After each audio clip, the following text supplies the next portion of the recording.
बचपन, 55 और 95 हर उम्र के लिए यकसा मुफीद। मफाद आम्मा का आलम बरदार। जरूर सब्सक्राइब करें, लाइक करें, शेयर करें और बेल आइकन प्रेस करना न भूलें। Rabbani the scholar YouTube channel. बहरहाल मुबारकबाद पेश करते हुए मैं खुतबा सदारत के लिए मोहतरम इमरान जमील सर से इल्तिमास करता हूँ कि आप वहीं से खुतबा सदारत पेश करें। मैं ये वाला माइक आप तक पहुँचा।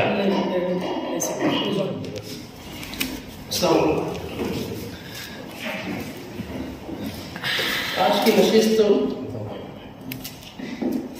इंतहाई कामयाब है। बहुत कुछ बातें किताबों के ताल्लुक से, अदब के ताल्लुक से मुझे यहाँ पे इस मौके की मुनासिबत से अर्ज करना था कि इतने अच्छे सामने बार बार मुयसर नहीं होते, लेकिन चूँकि अच्छे कलमकार थे और माफ़ करना इररिलेवेंट टॉक ज़्यादा हुई है, गैर मुताल्लिक बातें, जो बात है मैं साफ कर रहा हूँ। अब्दुल मजीद, मैं सबसे पहले हमारे अदारे के नायब सदर डॉक्टर इकबाल बरकी साहब, दूसरे नायब सदर अतीब शाहबान सर और दीगर मुअज़्ज़ज़ अराकीन का शुक्रगुजार हूँ कि उन्होंने हैकर को इस बार की नशिस्त के लिए सदर के कुर्सी सदारत तफवीज़ की, इस लायक मुझे जाना अल्लाह पाक का शुक्र है और आप तमाम लोगों का शुक्र है। अब्दुल मजीद मास्टर साहब ने कबीले का सरदार जो कहानी यहाँ पर पेश की, गुज़िश्ता कहानियों की तरह ये कहानी आपकी बहुत ही आसानी से बस एक कहानी शुरू हुई और कहानी फौरन ख़त्म भी हो गई। जो आपकी इनफरादियत रही है, मुनफरिद और अजीब सी सौती आहंग लिए हुए जो नाम रहते हैं, सुराका और उसका क्या नाम था, मोरस कबीले का जो सरदार था, सिर्फ ये कि आप कबीला जब बयान कर रहे हैं तो बच्चे जब कहानियां पढ़ते हैं तो कबीले का तस्वुर कहीं ना कहीं कहानियों के ही जरिए या असातिज़ा के जरिए बताया जाता है कि कबीला इस तरह से होता है। तो आपने वहाँ पे मुल्क में ऐलान हुआ, मुल्क जो लफ्ज़ इस्तेमाल किया, आप उसको नहीं डायरेक्ट मुल्क बोलो तो उसको वसी कैनवास में जहाँ पे बहुत सारे शहर रियासतें हों, फिर मुल्क का तस्वुर वो कॉन्सेप्ट क्लियर होता है। आपने फ़ौरन ये कहा कि भाई मुल्क में जो बादशाह था उसका इंतकाल होता है और सुराका को, मोरस को कबीले का सरदार बनाते हैं, उसको जो भी बादशाह मुंतखब होता है। कहानी अच्छी लगी, गुज़िश्ता कहानियों की तरह उसमें बहुत ज़्यादा पेचीदगी नहीं थी। आपको एक अच्छी कहानी के लिए मुबारकबाद पेश करता हूँ। हल्की फुल्की कहानी थी लेकिन अच्छी कहानी। डॉक्टर इकबाल बरकी साहब की कहानी पर बहुत कुछ कहने के लिए यहाँ पे बातें हैं, अभी भी बहुत सारे मुफस्सिरीन ने जो कुछ भी कहा बहुत अच्छा है, तमाम के तबसरों से मैं इत्तेफाक करता हूँ। खास बात यह कि आपने जब कहानी पेश की, जो क्लास का जो माहौल यहाँ पे जो पेश किया, बार बार उसकी तारीफ भी हुई कि मंजर कशी बहुत अच्छी थी। हर कोई अपने ज़माने तालिब इल्म के क्लास रूम में पहुंचा और रिजल्ट के वक्त की जो कैफियत होती है उसको महसूस किया। इस कहानी में मुझे सिर्फ यही कहना है कि बच्चा सिर्फ अपने टीचर के गलत रवैये का शिकार नहीं था, बल्कि बच्चा अपने वालिद, अपने बाप के गलत रवैये का भी शिकार होने की वजह से उसके अंदर हसासियत ज्यादा आ गई थी। ये खास बात है। यहाँ पे ये कहानी जैसे कि कहा गया कि ये असातिज़ा के लिए, बल्कि मैं कहता हूँ कि वालिदैन के लिए भी है कि बच्चा अगर इतना हसास ना होता तो उस हसासियत की वजह से उसने ये जरूरी भी नहीं समझा कि लो रिजल्ट में एक मरतबा देख के लूँ कि इसमें क्या है। तो ये हसासियत उसको घर से मिलती है और फिर उस पर दोहरी मार ये कि टीचर भी उसको बाप की ही तरह मिले जैसे बाप का रवैया रहता है। तो ये बहुत ही प्यारी कहानी के दिलजोई का जो करिश्मा है कि वाकई में जो तसल्ली बख्श लफ्जों से जो शिकस्ता होती नफ्सियात का जो इंतमाल होता है, ये बहुत प्यारी चीज़ है। किसी से सुकून बख्श लहजे में हम लोग बात करें, हौसला बख्श बातें करें, तो उसके अंदर जो हम लोग सर्वाइवल की और जिंदगी से मोहब्बत की जो उम्मीद की जो जोत जगा देते हैं, ये उस बच्चे के लिए या ऐसे तमाम बच्चों के लिए बहुत ही खुशाइन बनता है और उन्हें जिंदगी जीतने की तरगीब देता है। मुझे ये कहानी बहुत अच्छी लगी। आपने कहा कि आपने तजुर्बा किया फिक्शन और कहानी को लेकर, आप तजुर्बा नहीं भी करते, मेरी दानिश में ये कहानी इंतहाई कामयाब थी अपनी मंजर कशी को लेकर। और जो आपने जुज़ियात निगारी बयान की, जो आपने बच्चे की नफ्सियात का यहाँ पे जिस तरीके से इयादा किया, इस कहानी के मुताबिक आपको बहुत बहुत मुबारकबाद पेश करता हूँ। और मेरी ख्वाहिश है कि जब कभी आपके वापस से कोई किताब छपे तो दिलजोई का करिश्मा ये बहुत अपीलिंग रखता है।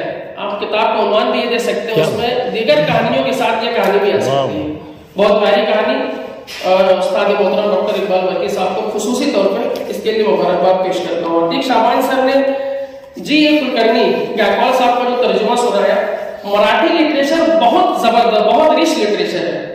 ताहिर सिद्दीकी बैठे, बस में अफसाना जो तश्कील दिया गया है गुज़िश्ता 2 साल से, उसमें बहुत सारे मुसन्निफीन, अभी मुझे एक नाम और याद आ रहा था, वकार हैदर शायद कुछ नाम है, उन्होंने भी दलित जो कहानियों को तर्जुमा किया है, ऐसे कुछ नाम है उनका। मैं बहुत पहले मुझे इसाक हजरत ने 2003 या 2004 में किताब तोहफतन दी थी मुझे। तो ऐसे बहुत सारे साने गुरुजी के नाम जैसे भी हम लोगों ने सुना, यहाँ पे अन्ना भाऊ साठे हैं, उनकी भी कहानियां बहुत मशहूर है। एक देसाई करते हैं कोई, मुझे उनका पूरा नाम नहीं याद है, वो भी गायकवाड़ साहब को मेरे ख्याल से साहित्य अकेडमी भी अवार्ड मिल चुका है। इनकी कहानियां भी हम लोग इनके तराजीम अक्सर और बेशतर मुख्तलिफ प्लेटफॉर्म से पढ़ते रहे हैं। तो तर्जुमा होता है, पूरा क्रेडिट उस तख्लीक़कार को जाता है जिन्होंने कहानी लिखी। जी.ए. कुलकर्णी साहब, बड़ी प्यारी कहानी, पूरा मराठी कल्चर और उनके जो रस्म रिवाज होते हैं, एक ही रियासत में रहते हुए हम लोग नावाकिफ होते हैं। ये बड़ी हम लोग को चाहिए कि दूसरे भी दरीचों में झांकें, ताकि हम लोग मुख्तलिफ जब तहजीबों से हम आन होंगे तो हमारा फन भी, हमारा कलम भी, हमारा जहन भी मजीद जरखेज होता जाएगा। आपने जो तर्जुमा यहाँ पे किया है, जुर्रत का काम किया आतिक शाबान सर ने, आप फितरतन आपके अंदर जो शौकी होती है, जो शराफत होती है, अभी भी उन्होंने कहा कि अल्लाह ताला नेट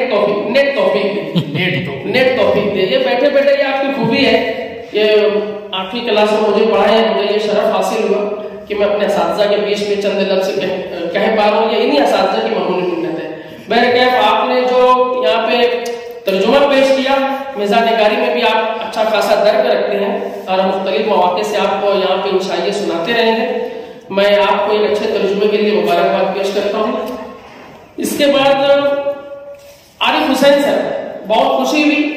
सबसे पहले तो मैं मुबारकबाद पेश करता हूँ कि आप यहाँ पर आए और मिज़ान-ए-निगारी में आपने जो पहला कदम इस कागजात इस बैर-ए-ज़ुखार क्या कहेंगे उसमें जो आपने जो रखा है, तो इसके लिए मैं जितनी भी आपको मैं मुबारकबाद पेश करूँ और इस कदम को ना रुकने की जो मैं दुआएं मांग सकता हूँ, क्योंकि नस्र में खाली ऐसे मुसन्निफीन और कलमकार नजर आते हैं जो मुस्तकिल मिजाजी से अपना नाम बनाने में कामयाब होते हैं। तो मैं आपकी जो तहरीर में जो रियायत लफ्ज़ी का आपने इस्तेमाल किया है, तो वहाँ पर बेसाख्ता आप ज़ेर तबस्सुम तो नहीं कहेंगे, मुझे ऐसा लगा कि फलक शगाफ कह निकलना चाहिए। और मुझे बहुत अच्छी लगी आपकी तकलीफ, शगुफ्तगी भी है, और जैसे मुझे बहुत अच्छा लगा था कि 2 के पहाड़े की तरह अब्बा याद कर रहे थे। इस तरीके से नयापन नुदरत नजर आई, वरना हम लोग जो अरसे से सुन रहे हैं, जैसे आसिफ सुबानी साहब का तो एक अलग ही मामला है। आज उनकी किताब का टाइटल भी याद आ गया, क्या था? सदारत तुम्हारी मुसीबत हमारी। तो 6 तकलीफ में तो सामईन की मुसीबत तो होना ही है, जबकि सबसे बड़ी मुसीबत मेरे लिए थी। बहरकैफ खुशामदीद आपके सफर में। जो आपकी तहरीर में वाकई पुख्तगी बहुत है, उसके पीछे वजह है जो प्रीवियस नॉलेज होता है, पढ़ाते पढ़ाते फिर ट्यूशन क्लास, फिर आपका मुताला, अपनी संगत आपकी, फिर आपने जो कुछ भी पढ़ा है, ये सारी चीजों का इजहार इसमें नजर आता है सर। बस उसको एक तकलीफ के बाद जब आप दूसरी तीसरी तकलीफ जब आपकी मंजर आम पर आ चुकी रहेगी, जब आप खुद पहली तकलीफ पर ध्यान देंगे तो आपको उसमें बहुत ही कच्चापन नजर आएगा। लेकिन पहली तकलीफ के साथ से बड़ी प्यारी तकलीफ है, मैं आपको मुबारकबाद करता हूँ। उसके बाद मेरे ख्याल से हमारे डॉक्टर शेख मुजीब साहब ने यहाँ पे मरहूम इब्राहिम अश्क साहब का अफसाना पेश किया। मुझे ताहिर अहमद सिद्दीकी का एक अफसाना याद आया, इसी से रिलेटेड आखिरी तीर मेरे ख्याल से वो वैसे ही राम जी के ऊपर से वो अफसाना था। और ऐसे ही हिंदुस्तान की हालत में जो नाइंसाफी का जो बोलबाला है, तमामी अफगान को कुचला जा रहा है और क्या बोलते हैं पावर और पोजीशन के नशे में जो कुछ हो रहा है, बहुत प्यारा अफसाना वो भी था। आपसे मेरे वही इससे पहले जो कहा जा चुका है, मेरी वही बस नाचीज की राय है कि आप खुद माशाल्लाह अच्छी फनकार है। बेहतर यही होता कि आप यहाँ पे अपनी तकलीफ के साथ आते हैं, इब्राहिम अश्क के ही ताल्लुक से आप कुछ अपना मजमून लेकर आ जाते हैं। तो आप यहाँ पर आते रहिए सर अपनी तकलीफ के साथ, खुशामदीद। और सिराज साहब के बारे में हम क्या कहें कि बस वही कह सकते हैं कि हम सुखन फहीम हैं, गालिब के तरफदार नहीं। वाकई आप हमारे, मैं अक्सर कहता रहा हूँ, जैसे हमारे मरहूम डॉक्टर इलियास वसीम सिद्दीकी साहब, अल्लाह आपको गरीब रहमत करे, और हमारे सिराजुल्लाह साहब, ऐसे जितने भी असातिज़ा हैं, इन लोगों ने बाकायदा कोई क्लासरूम में हमें नहीं पढ़ाया है, लेकिन हमने जहाँ से भी बचपन से चल रहे हो बजाते रहे, और फिर आपको जो वॉलीबॉल के ग्राउंड पे देखते रहे, आपको जो ड्रामा पेश करते हुए देखते रहे, आपकी हिदायतकारी देखी है, जिस कर्म फर के साथ आपने अपनी जिंदगी गुजारी है माशाअल्लाह, अभी तक काबिल रश्क रही है और काबिल तकलीद रही है। तो ये असातिज़ा इकराम है, इलियास सिद्दीकी साहब की जो जहाँ मेरे शहर से हम लोग उनके कलम के मुरीद हो गए थे, फैन हो गए थे कि यार इतना अच्छा कैसे कोई लिख सकता है, और उनकी जो भी दीगर किताबें रही है, तो इन लोगों से हम लोगों ने इस वास्ते से सीखा है कि अलग अलग प्लेटफॉर्म पर जो तखलीक से ही ताल्लुक रहा है, हम उनको देखते रहे और सीखते रहे। तो हम इन्हें अपना मुअज़्ज़म उस्ताद क्यों ना कहें। तो आपने जिस टेम्पो के साथ, आप सभी वाकिफ हैं कि आप बिस्तर अदालत पर अभी भी हैं, अगर देखा जाए, ये सिर्फ उनकी मजबूत कुव्वत इरादी और अदब से मोहब्बत, कलम से मोहब्बत, तखलीक से मोहब्बत उनको खींच कर लाई है, वरना जिस तरह से वो जूझ रहे हैं अभी भी वो बिस्तर पर होते हैं। तो आपने जो गजब का, क्या कहूँ, तख्लीकी वस्फ आप में अल्लाह रब्बुल आलमीन ने इस कदर मुख्तलिफ तरीके से वदियत किया है कि हम लोग जितनी तारीफ करें कम है। ये जो ड्रामा आपने यहाँ पे पेश किया, दोनों ड्रामे अलग अलग भी मुझे मुकम्मल ड्रामे नजर आते हैं। अगर हम लोग उसको ये सीन नंबर 1 और 2 ना भी करें तो दो अलग अलग ड्रामे हैं मेरी दानिश में। आपने जो शिराजी जो फलसफा बगाता है उसका जो डायलॉग है, और वो जितने लोग हैं उनकी नफ्सियात से मुताबिकत रखते हुए आपने जो डायलॉग जो लिखा है, काबिल तारीफ है सर। आपको बार बार आपको दाद मिलती रही, वही आपके लिए आपके कामयाब तख्लीक का जो है तो वो मिसाल है। और आपने जो दूसरा जो ड्रामा था जिसको आप सीन नंबर 2 कह रहे हैं, तो वो तो लाजवाब है सर। और उसके लिए वही है कि मिर्जा हाजी रुस्वा को लोगों ने पढ़ा होना चाहिए, गालिब के जो मशहूर अशार है लोगों को याद रहना चाहिए, फिर वाजदा तबस्सुम ने कैसा लिखा है, मंटू ने किस तरह से लिखा है, तो उसकी तफसीलात का इल्म हम लोगों को समझाने बैठेंगे तो उसकी रूह जो आप कहना चाह रहे हैं, जिस कर्ब से जो ताजियाना है जो उर्दू का जो किताबों का, तो उससे महरूम हो जाएंगे।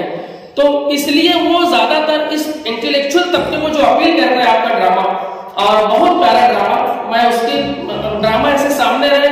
और अभी दरअसल मेरे लाशों में ये चल रहा है कि वक्त ज्यादा हो चुका है, मुझे बहुत कुछ बोलना है, मगर मैं बस इतना ही कहूँगा सर, कोई ऐसे ही उस्ताद नहीं हो जाता। क्या बात है, बस ये बात है कि अल्लाह रब्बुल आलमीन ने यहाँ पे ये नजर करम रही कि नसरी अदब ने मुझे इस लायक जाना। मैं तमाम ही सदर अरकान का, मेरे तमाम ही दोस्त अहबाब का जो यहाँ पे देर रात तक यहाँ पे बैठे रहे, तमाम ही दोस्तों का शुक्रगुजार हूँ। आप सभी लोगों ने चंद लफ्जों को सुना, बहुत बहुत शुक्रिया। आइए के बाद रस्म शुक्रिया अदा करने के लिए मैं अदारे के नायब डॉक्टर इकबाल वर्गीस सर से इल्तिमास करता हूँ कि मैं तशरीफ लाएं और आज की अदारे नसरी अदब की 191वीं नशिस्त का रस्म शुक्रिया। बिला किसी तमहीद के आज की इस नशिस्त से सदर मोहतरम और तमाम कलमकारान के साथ आप तमाम सामीन का बहुत बहुत शुक्रिया, और उम्मीद के आइंदा भी आप इन नशिस्तों में इसी तरीके से शिरकत करके और अपने आरा और अपने ख्यालात का एहसास करके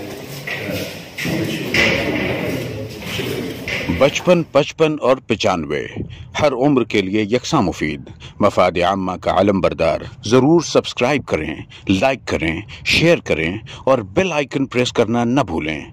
Rabbani the scholar YouTube channel. Rabbani the scholar YouTube channel इल्मी, अदबी, दीनी, मिल्ली, समाजी, सकाफती, तहजीबी, फलाही, तिब्बी, फ़न्नी, माशी, तिजारती, माशरती, इंतज़ामी, इनकलाबी, तहरीकी, तहकीकी, तकनीकी, तफ्तीशी, तामीरी, तालीमी व मालूमाती यूट्यूब चैनल। ज़रूर सब्सक्राइब करें, लाइक करें, शेयर करें और बेल आइकन प्रेस करें। Rabbani the scholar YouTube channel.